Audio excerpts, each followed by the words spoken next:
যদি নির্বাসন দাও আমি ওষ্ঠে অঙ্গুরি ছোঁয়াব, আমি বিষ পান করে মরে যাব। বিষণ্ণ আলোয় এই বাংলাদেশ, নদীর শিয়রে ঝুঁকে পড়া মেঘ, প্রান্তরে দিগন্ত নির্নিমেষ, এ আমারই ৩.৫ হাত ভূমি। যদি নির্বাসন দাও আমি ওষ্ঠে অঙ্গুরি ছোঁয়াব, আমি বিষ পান করে মরে যাব। ধান খেতে চাপ চাপ রক্ত, এইখানে ঝরেছিল মানুষের ঘাম। এখনো স্নানের আগে কেউ কেউ করে থাকে নদীকে প্রণাম। এখনো নদীর বুকে মোচার খোলায় ঘোরে লুটেরা ফেরারি। বিষণ্ণ আলোয় এই বাংলাদেশ, এ আমারই ৩.৫ হাত ভূমি। যদি নির্বাসন দাও আমি ওষ্ঠে অঙ্গুরি ছোঁয়াব, আমি বিষ পান করে মরে যাব। যদি নির্বাসন দাও আমি ওষ্ঠে অঙ্গুরি ছোঁয়াব, আমি বিষ পান করে মরে যাব। এই কথা বলেছেন সুনীল গঙ্গোপাধ্যায়। কবি এবং লেখক সুনীল গঙ্গোপাধ্যায়ের কবিতা, শিরোনাম যদি নির্বাসন দাও। শুভ সকাল, আমন্ত্রণ কেওয়া স্টিল সকাল 24-এ। আজ সোমবার ৩ অগ্রহায়ণ ১৪৩১ বঙ্গাব্দ। আজ ১৮ নভেম্বর রবিবার ২০২৪ খ্রিস্টাব্দ। কেওয়া স্টিল সকাল 24-এ আজ সারাদিন পুরোটার সময় আপনাদের সাথে আছে আমি তাসনভা ভোনা। ঘন কুয়াশার চাদরে দেশের বিভিন্ন জেলায় শীত জেঁকে বসেছে। কৃষকের ঘরে শুরু হয়েছে নবান্নের উৎসব। মাঠে মাঠে শীতের সবজি, ঘাসের ডগায় শিশির বিন্দু, আর পথের ধারে পিঠার দোকান, সবই যেন শীতের বার্তা দিচ্ছে। নওগাঁয় ঘন কুয়াশার চাদরে ঢেকেছে পথঘাট। শীতের খবর জানাতে নওগাঁ থেকে এবার আমাদের সঙ্গে যুক্ত হচ্ছেন আমাদের সহকর্মী হারুনুর রশিদ চৌধুরী। হারুন, শুভ সকাল আপনাকে। শীত, নবান্ন সবকিছু মিলিয়ে বাংলাদেশের যে সৌন্দর্য সেটি যেন একেবারে ভিন্ন রূপে এই নভেম্বর ডিসেম্বরের সময়টাতে বেশ করে ফুটে ওঠে। নওগাঁয় শীতের পরিস্থিতি কি জানতে চাই। জি, শুভ সকাল। একদমই ঠিকই বলেছেন তাই যে এবারে আসলে শীত একটু আগে ভাগে চলে এসেছে প্রকৃতিতে। বলা হচ্ছে যে গত বছরগুলোতে আরও খানিকটা দেরি করে, যেহেতু এখন বাংলা তারিখ অনুযায়ী ৩ অগ্রহায়ণ চলছে, আরও খানিকটা দেরি করে আসলে শীত এই প্রকৃতির বুকে আসে, কিন্তু এবার একটু আগে ভাগে চলে এসেছে। বলা যায় যে গত শনিবার থেকে আসলে প্রচণ্ড রকম ঠান্ডা যাচ্ছে। মনে হচ্ছে একদমই শীতের মাঝামাঝি কিছু সময় আসলে আমরা পার করছি, ঠিক এমনটা শীত অনুভূত হচ্ছে। প্রায় বেলা 10টা পর্যন্ত কুয়াশার চাদরে ঢাকা থাকছে চারপাশ। বিশেষ করে সকালবেলা যারা বের হচ্ছেন তারা কিন্তু সেই পরিপূর্ণ শীতের মতোই হেডলাইট জ্বালিয়ে কিংবা হচ্ছে যে চাদর মুড়ি দিয়ে আসলে মানুষজনকে চলাচল করতে হচ্ছে। আবহাওয়া অফিস বলছে যে গতকালকের আবহাওয়া ছিল আসলে এখানে 13.8 ডিগ্রি সেলসিয়াস তাপমাত্রা ছিল নওগাঁয়। তার আগের দিন ছিল 15 ডিগ্রি সেলসিয়াস। হুট করে আসলে তাপমাত্রাটা ঠিক নেমে গেছে বলা হচ্ছে। আর যেহেতু শীতের যে আমেজ সেটি আসলে পড়তে শুরু করেছে, এর সঙ্গে যেই নবান্ন যে উৎসব সেটিও কিন্তু আমরা ঘরে ঘরে দেখেছি গত কয়েকদিন ধরেই। আসলে নওগাঁর বিভিন্ন ঘরে, শুধু নওগাঁ নয়, বিশেষ করে বলা যায় যে পঞ্চগড়, দিনাজপুর কিংবা নওগাঁই উত্তরাঞ্চলের বিভিন্ন বাড়িতেই আসলে এখন নবান্নের যে উৎসব সেটি কিন্তু চলছে। যদিও বা সময় গড়াবার সঙ্গে সঙ্গে কিংবা কালের বিবর্তনে মানুষজন নবান্ন থেকে কিছুটা পিছু হটেছে কিংবা অন্য আঙ্গিকে নবান্ন পালন করে, তারপরও অনেকেই আসলে এখন পর্যন্ত সেই রীতিটা মেনে চলেন যে নবান্ন আসলে পিঠাপুলির উৎসব কিংবা জামাই বা অন্যান্য যে আত্মীয় স্বজন আছে তাদেরকে একটু দাওয়াত দিয়ে খাওয়ানো, সেই বিষয়গুলি কিন্তু এখন আমরা লক্ষ্য করছি। পাশাপাশি মৌসুমি যারা ব্যবসায়ী আছেন, বিশেষ করে খেজুর গুড় বলেন কিংবা শহর গ্রামের বিভিন্ন মোড়ে মোড়ে বসে যে শীতকালীন পিঠা যেগুলো আছে, ভাপা পিঠা বলেন কিংবা অন্যান্য পিঠা, সেগুলো বিক্রির যেই ব্যবসাটা সেটাও কিন্তু বেশ জমজমাট হয়ে উঠেছে এবং মানুষজন কিন্তু সেগুলোতে বেশ খানিকটা ভিড় করছে। বিশেষ করে একদমই ভোর সকালে যারা শরীর চর্চায় ওঠেন কিংবা সন্ধ্যার দিকে যারা আসলে বের হন এই ঠান্ডার যেই অনুভব সেটি নেবার জন্য, তারা আসলে মূলত এগুলোতে ভিড় জমাচ্ছেন।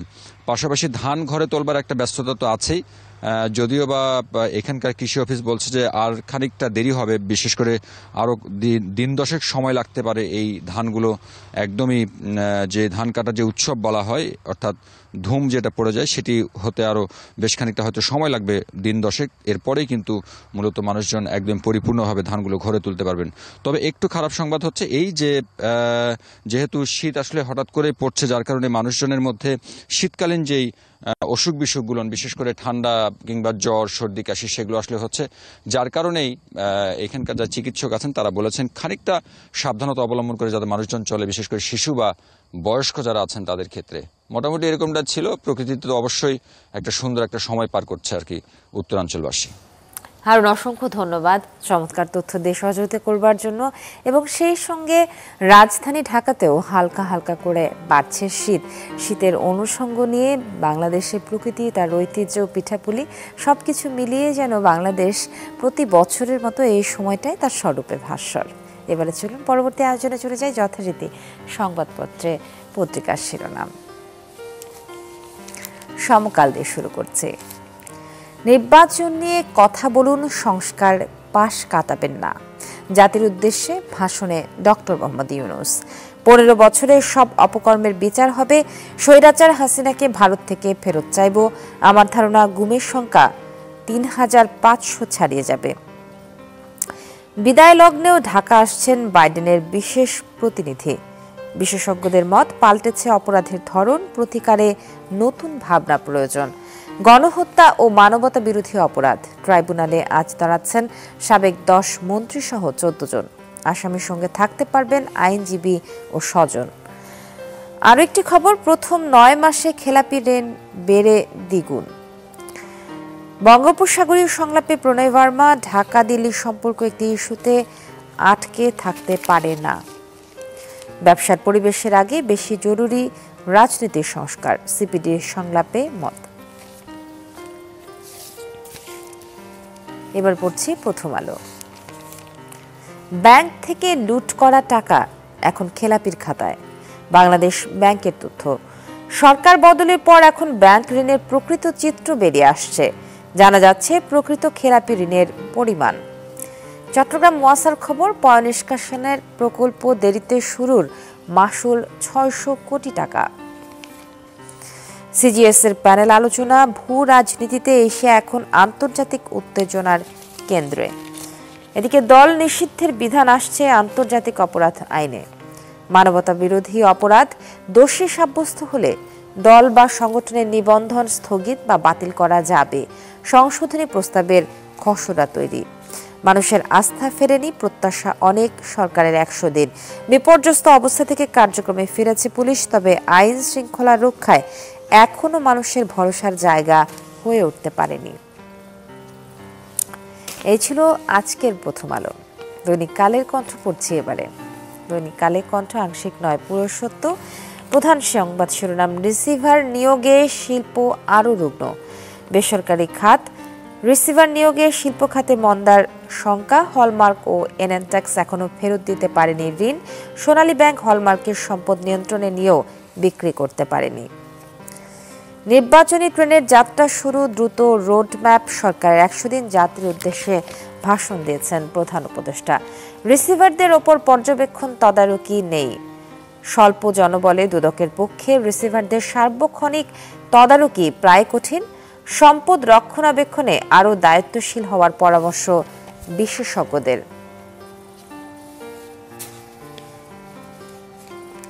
এবারে পড়ছি যুগান্তর। নির্বাচনী ট্রেনের যাত্রা শুরু, খেলাপি ঋণ 3.25 লাখ কোটি টাকা। ট্রাইব্যুনালে শিবিরের 7 কর্মীর অভিযোগ। ব্যবসা নীতি সংস্কারে কমিটি গঠনের তাগিদ। এবং স্থবির 1352 উন্নয়ন প্রকল্প। সবশেষে ইত্তেফাক, আগামী 2 বছরে অর্থনীতিতে 3 ধরনের ঝুঁকি থাকবে, দেশ পুনর্গঠনের প্রস্তুতির ডাক জাতীয় নাগরিক কমিটির। এই ছিল আজকের সংবাদ শিরোনাম। এবারে সংবাদ শিরোনাম শেষ করে সকাল সকাল আপনাদেরকে বাজার পরিস্থিতি জানাবো, এবং সেটা রাজধানী ঢাকার বাইরে জেলা ভিত্তিক সবজির বাজার। সকাল সকাল সবজির পাইকারি আর খুচরা বাজারগুলো ক্রেতা আর বিক্রেতার হাঁকে ডাকে সরগরম হয়ে ওঠে। এই সম্পর্কে আরও খবর জানাবো। মেহেরপুর থেকে এই মুহূর্তে আমাদের সঙ্গে সরাসরি যোগ দিচ্ছেন সহকর্মী রাশেদুজ্জামান। রাশেদ, শুভ সকাল আপনাকে। বাজার দর প্রায় হর হামেশাই ওঠানামা করতেই থাকে এবং সেটা যদি ঋতুভিত্তিক হয় তাহলে তো কথাই নেই।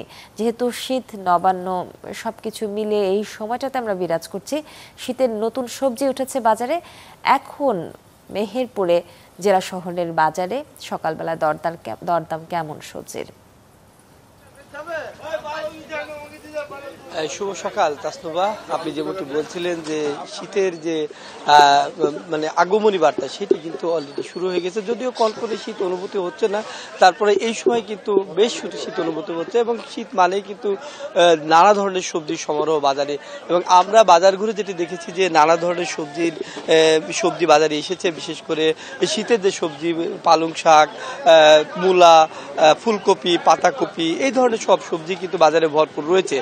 যদিও গত কয়েক সপ্তাহ থেকে এই সপ্তাহে কিন্তু বাজার দর কিছুটা হলেও কমেছে বলা যায়, কারণ আমরা দেখছি যে বাঁধাকপি যেটি সেটি বিক্রি হচ্ছে 20 থেকে 25 টাকা কেজি দরে। ফুলকপির দামটা কিন্তু এখনো চড়া, 40 থেকে 45 টাকা কেজি দরে বিক্রি হচ্ছে। মূলা বিক্রি হচ্ছে 20 থেকে 22 টাকা কেজি দরে। অন্যদিকে পালং শাক যেটি আমরা আজকে দেখেছি পাইকার বাজারে 22 টাকা কেজি দরে বিক্রি হচ্ছে। আমরা যদি এই কয়েকদিনে আলুর কথা বলি, আলু কিন্তু এখনো দাম চড়া, কারণ আমরা গেল কয়েক সপ্তাহ ধরে যেটি দেখছি সেই আলু 70 থেকে 75 টাকা কেজিতে পাইকার বাজারে বিক্রি হচ্ছে। যদিও ব্যবসায়ীরা যে বলছেন যে এই সময় কিন্তু যে ধরনের আলু যে পরিমাণ সরবরাহ করা আসে সেই ধরনের সরবরাহ হচ্ছে না। ব্যবসায়ীরা যেটি বলছেন যে ভারত থেকে বিশেষ করে কিছু এলসি যে আলু এসেছে, যার কারণে এখনো 70 থেকে 75 টাকা কেজি দরে বিক্রি হচ্ছে। অন্যদিকে আমি যদি কাঁচামরিচের কথা বলি, কাঁচামরিচের দাম কিন্তু অনেকটাই কমেছে, 50 থেকে 60 টাকা কেজি দরে বিক্রি হচ্ছে। শিমের দাম কিন্তু চড়া, কারণ এখন পর্যন্ত বাজারে সেই ধরনের শিম যে পরিমাণ আসা দরকার সে আসেনি, এখনো 60 থেকে 70 টাকা কেজি দরে শিম বিক্রি হচ্ছে। যেটি কৃষকরা যেটি বলছেন যে বৈরী আবহাওয়ার কারণে বেশ কয়েকদিন আসলে যে শীতের যে সবজিগুলো ওঠার কথা ছিল বেশ কয়েকদিন পিছিয়ে গেছে, যার কারণে বাজারে এই সময় ভরপুর যে সবজি সমারোহ হওয়ার কথা ছিল সেটি কিন্তু এখন পর্যন্ত আসে নাই। তবে তারা বলছেন যে আর কয়েকদিন পরে পুরোদমে শীতের যে সবজিগুলো রয়েছে সেগুলো বাজারে আসবে, তখন বাজারে হয়তো আরো কিছুটা কমবে বলে আমাদেরকে জানাচ্ছে। অন্যদিকে আমরা যদি পেঁয়াজের কথা বলি, লোকাল যে পেঁয়াজ অর্থাৎ নাসিক জাতের যে পেঁয়াজ সেটি বাজারে এসেছে, সেটি বাজারে আসার কারণে পাইকার বাজারে 80 থেকে 90 টাকা কেজি দরে বিক্রি হচ্ছে। অন্যদিকে তাইপুরি জাতের যে পেঁয়াজ সেটি 120 টাকা কেজি দরে বিক্রি হচ্ছে। রসুন বিক্রি হচ্ছে 220 থেকে 240 টাকা কেজি দরে। তো বলা যাচ্ছে যে অন্যান্য বিশেষ করে পেঁয়াজ, আলু এবং রসুন এই ধরনের যে সবজিগুলো রয়েছে সেগুলোর দাম এখন পর্যন্ত কমেনি, এখনো দাম চড়া আছে। এর মধ্যে সিমের দাম চড়া আছে। আর অন্যান্য যে সবজি রয়েছে বাজারে সেই সবজির দাম কিছুটা হলেও কমেছে এবং আরো কয়েকদিন পরে হয়তো যখন পুরো দমে বাজারে শীতের যে সবজি আসবে তখন হয়তো সেই সবজির দাম আরো কমবে বলে ব্যবসায়ী এবং যারা কৃষক রয়েছে তারা জানিয়েছে। তাসনুবা, এই ছিল সবজি বাজার। অসংখ্য ধন্যবাদ আপনাকে সাথে থাকবার জন্য। আমাদের মেহেরপুর থেকে যোগ দিয়েছিলেন সহকর্মী রাশেদুজ্জামান। আপনাদেরকে জানাচ্ছিলাম সকাল সকাল বাজারের খবরাখবর। এবারে ছোট্ট একটা বিজ্ঞাপন বিরতি, তারপর ফিরে এসে কেওএসটির সকাল 24-এ আরো আয়োজন। কেওএসটির সকাল 24-এ আমন্ত্রণ আরও একবার অনুষ্ঠান সঞ্চালনা করছি তাসনুফা ভোনা। প্রকৃতিতে শীতের সাথে সাথে বিশেষ কিছু অনুষঙ্গ ওতপ্রোতভাবে জড়িত। তারই মধ্যে সবচেয়ে জনপ্রিয় হলো খেজুরের রস, আর সেই রস থেকে তৈরি গুড়। এই সকাল সকাল চলুন ঘুরে আসি ঠাকুরগাঁওয়ে। এই গুড় নিয়ে প্রতিদিন ভিড় করেন অসংখ্য ক্রেতা সেখানে। গুড় তৈরি নিয়েও আরও জানাতে ঠাকুরগাঁ থেকে এবারে যুক্ত হচ্ছেন সহকর্মী ফাতেমা তুসোগরা।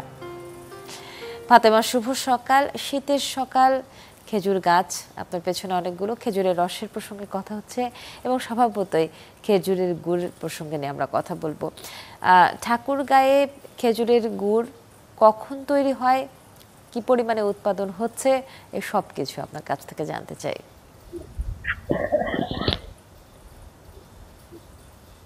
হ্যাঁ, শুভ সকাল তাসনুভা। ঠাকুরগাঁ যেহেতু শীত প্রধান এলাকা, এখানে সুগার মিলের একটি খেজুরের বাগান রয়েছে। এখানে প্রায় 750 মতন খেজুর গাছ রয়েছে। সকাল থেকেই কিন্তু গাছিরা এই কর্মযজ্ঞ শুরু করে।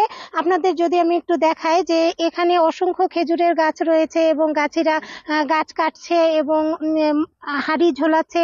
এই খেজুরের রসটা কিন্তু তারা অনেকটা স্বাস্থ্যসম্মত উপায়েই তৈরি করছে, কারণ প্রতিটি গাছে কিন্তু নেট লাগিয়েছে যেন কোনো প্রকারের পাখি বা পোকামাকড় যেন বসতে না পারে।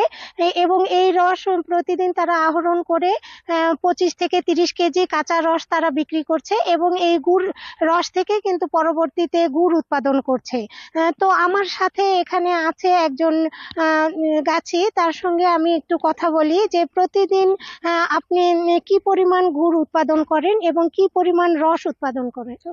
আমাদের রস উৎপাদন হচ্ছে আপনার 5 থেকে 500-600 লিটার রস উৎপাদন হচ্ছে, আর আমাদের গুড় আপনার 50-60 কেজি গুড় উৎপাদন হচ্ছে। এই যে গুড় উৎপাদন করছেন, এই গুড়টা কোথায় বিক্রি হচ্ছে? এটা আমাদের এখানেই বিক্রি হচ্ছে, লোকালে বিক্রি করতেছে। তাসনুভা, যেমনটি শুনছিলেন যে এই গুড় কিন্তু স্থানীয় বাজারে বিক্রি হচ্ছে এবং অনেক দূর দূরান্ত থেকে লোকজন কিন্তু আসে এই গুড় নেয়ার জন্য, রস খাওয়ার জন্য, এবং ভোর 4টা থেকে তাদের এই কর্মযজ্ঞ কিন্তু শুরু হয়ে যায়। তো দূর দূরান্ত স্থানীয় চাহিদা কিন্তু মিটাচ্ছে। মোটামুটি ভাবে বলা যায় যে এখানকার গুড়ের মান খুব ভালো। তো একজন ক্রেতার সঙ্গে আমি একটু কথা বলতে চাই। জি ফাতেমা, অসংখ্য ধন্যবাদ আমাদের সাথে থাকবার জন্য। এই ছিল আমাদের সহকর্মী ফাতেমা ছোকরা এবং সেই সঙ্গে ঠাকুরগাঁয়ের গুড়ের খবরাখবর। এবারে চলুন আবহাওয়া বার্তা জানাই। চলুন দেখে আসি গেল 24 ঘন্টার আবহাওয়ার আপডেট, সেই সঙ্গে জানিয়ে দিই আজ সারাদিনের আবহাওয়ার পূর্বাভাস।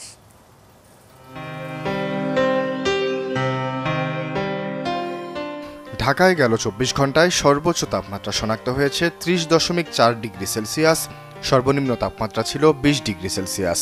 রাজশাহীতে সর্বোচ্চ তাপমাত্রা 28.2, সর্বনিম্ন 14.4। রংপুরে সর্বোচ্চ তাপমাত্রা ছিল 30, সর্বনিম্ন 17। ময়মনসিংহে সর্বোচ্চ তাপমাত্রা শনাক্ত হয়েছে 28.8 ডিগ্রি সেলসিয়াস, সর্বনিম্ন তাপমাত্রা ছিল 18.4 ডিগ্রি সেলসিয়াস। সিলেটে গেল 24 ঘন্টায় সর্বোচ্চ তাপমাত্রা শনাক্ত হয়েছে 29.7 ডিগ্রি সেলসিয়াস, সর্বনিম্ন তাপমাত্রা ছিল 20.8 ডিগ্রি সেলসিয়াস। চট্টগ্রামে সর্বোচ্চ তাপমাত্রা 30.5, সর্বনিম্ন 20.3। খুলনায় সর্বোচ্চ তাপমাত্রা 30, সর্বনিম্ন 17। বরিশালে সর্বোচ্চ তাপমাত্রা শনাক্ত হয়েছে 30 ডিগ্রি সেলসিয়াস, সর্বনিম্ন তাপমাত্রা ছিল 17.4 ডিগ্রি সেলসিয়াস। গেল 24 ঘন্টায় দেশের সর্বনিম্ন তাপমাত্রা ছিল বদলগাছীতে 13.8 ডিগ্রি সেলসিয়াস, সর্বোচ্চ তাপমাত্রা শনাক্ত হয়েছে সীতাকুণ্ডে 32 ডিগ্রি সেলসিয়াস। আজ অস্থায়ীভাবে আংশিক মেঘলা আকাশ সহ সারা দেশের আবহাওয়া প্রধানত শুষ্ক থাকতে পারে। আজ সারা দেশে দিনের তাপমাত্রা সামান্য বৃদ্ধি পেতে পারে। কর্ন, মিল্ক, কোকোনাট আর বাটারের দুর্দান্ত কম্বিনেশনে ইয়াম্মি ক্রাঞ্চি টেস্টের পপার। বেশি ফান নিয়ে এখন 25 গ্রামের বিগ ফান প্যাকেজ। জানছিলেন আবহাওয়ার খবরাখবর। এবারে জন্মদিনের শুভেচ্ছা জানাই প্রিয় দর্শক, যাদের আজকের দিনে জন্মদিন তাদেরকে চ্যানেল 24 পরিবারের পক্ষ থেকে অনেক অনেক শুভেচ্ছা জানাই, অভিনন্দন। সেই সঙ্গে আমরা জানবো পৃথিবী বিখ্যাত কারা কারা আছেন আজকের দিনে তাদের জন্মদিন। 1923 সালের এই দিনে জন্মগ্রহণ করেন মার্কিন নভোচারী অ্যালান শেপার্ড। তিনি 1961 সালে দ্বিতীয় মানব হিসেবে ও প্রথম মার্কিনী হিসেবে মহাশূন্যে ভ্রমণ করেন। 1971 সালে অ্যাপোলো 14 মিশনের কমান্ডারের দায়িত্বে পঞ্চম মানব হিসেবে চাঁদের বুকে পা রাখেন। মহাকাশ ভ্রমণের সম্ভাব্যতা তুলে ধরার মাধ্যমে শেপার্ড এমন এক অভিযাত্রার সূচনা ঘটিয়েছেন যা শেষ পর্যন্ত মঙ্গল গ্রহে অভিযানের দুয়ার খুলে দেয়। 1936 সালের এই দিনে জন্মগ্রহণ করেন কবি ও নাট্যকার জিয়া হায়দার। তিনি একাধারে লেখক, কবি, নাট্যকার, অনুবাদক ও অধ্যাপক। তিনি 7টি কাব্যগ্রন্থ ও 4টি নাটক লিখেছেন এবং বেশ কিছু নাটক অনুবাদ করেছেন। সাহিত্যে অবদানের জন্য তিনি 1977 সালে বাংলা একাডেমি পুরস্কার এবং 2001 সালে 21 পদকে ভূষিত হন। 1939 সালের এই দিনে জন্মগ্রহণ করেন কানাডীয় কথা সাহিত্যিক মার্গারেট এলিনর অ্যাটউড। তিনি একাধারে কবি, ঔপন্যাসিক, সাহিত্য সমালোচক, প্রাবন্ধিক, উদ্ভাবক, শিক্ষাবিদ ও পরিবেশবাদী।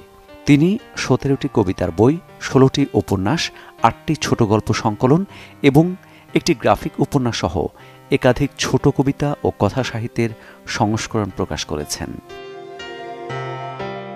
1968 সালের এই দিনে জন্মগ্রহণ করেন মার্কিন অভিনেতা ওয়েন কানিংহাম উইলসন। রয়্যাল টেনেনবাউমস সিনেমায় অভিনয়ের জন্য একাডেমি পুরস্কারের মনোনয়ন লাভ করেন এবং সেরা চিত্রনাট্যের জন্য বাফটা পুরস্কার পান। রোমান্টিক কমেডি মিডনাইট ইন প্যারিসে অভিনয় করে গোল্ডেন গ্লোব পুরস্কার পান। পৃথিবী বিখ্যাত মানুষদের জন্মদিন শেষে এবারে চলে যাব ফ্রান্সের প্যারিসে, যেখানে জমকালো আয়োজনে হয়ে গেল শীতকালীন লাইট শো। চোখ ধাঁধানো এলইডি লাইট ব্যবহার করে জুরাসিক সময়ের আদলে তৈরি করা হয়েছে ডাইনোসর, আদিম পাখি এবং সামুদ্রিক বিভিন্ন প্রাণী। মূলত 200 মিলিয়ন বছর আগের প্রাণীদের অস্তিত্বকে ফুটিয়ে তোলা হয়েছে এই শোতে।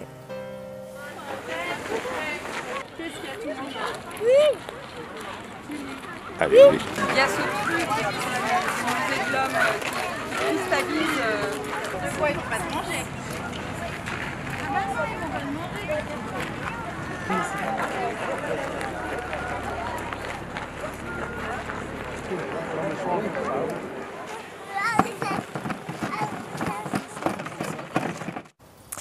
দেশীয় এবং আন্তর্জাতিক পর্যায়ে ঘটে যাওয়া বিভিন্ন খবরাখবর নিয়ে এই ছিল কেওয়া স্টিল সকাল 24। পরবর্তী পর্ব দেখার আমন্ত্রণ। ভালো থাকবেন সবাই। যাওয়ার আগে জানাই শুভ সকাল আরও একবার।